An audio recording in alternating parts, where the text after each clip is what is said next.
ઘરેથી કોઈને કંઈ પણ કહ્યા વગર નીકળી આવેલ બાળકીને પૂછપરછ દરમિયાન ફેસબુક ઉપર ફ્રેન્ડશિપ થતા લગ્ન કરવાના ઈરાદે નીકળી આવેલ બાળકીને તેઓના વાલી વારસોને સુપરત કરાવતી Surat railway police she team Vadodara unit GRP police inspector Shri HD Vyas સાહેબ નાઓની સીધી સૂચના તથા માર્ગદર્શન મુજબ સુરત રેલવે સ્ટેશન ઉપર શી ટીમ સાથે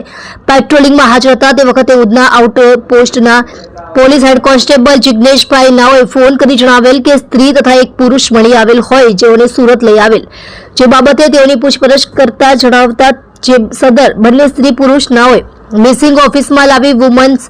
એએસઆઈ મનીષા મધુકર નાઓએ પૂછપરછ કરતા તેઓએ જણાવેલ કે એકાદ વર્ષ પહેલા સદર ઇસમ સાથે ફેસબુક ઉપર ફ્રેન્ડ રિક્વેસ્ટ મોકલતા તે વખતે ફોન નંબરની આપ-લે કરી હતી તેમ જણાવતા હોય, જેથી સદર સ્ત્રીને વિશ્વાસ મળે તેઓની ઉંમર પૂછતા તેઓ 19 વર્ષની હોવાનું જણાવતી હોય બાદ તેઓને સાંત્વના આપી પૂછપરછ કરતા તેઓનું નામ ઠામ પૂછતા પોતે પોતાનું નામ,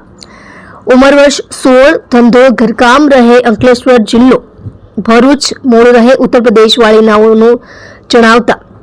જેથી સદર બાળકીને તેઓના વાલી વારસોના સંપર્ક નંબર માંગતા તેઓને ખબર નથી તેમ જણાવતા બાળકીને જણાવેલ સરનામે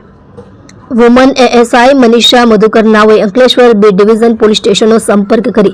સદર બાળકી વિશે માહિતી આપતા બી ડિવિઝન પોલીસ સ્ટેશનના પોલીસ કર્મચારી નાઓએ જણાવેલ કે સદર બાળકીના પિતા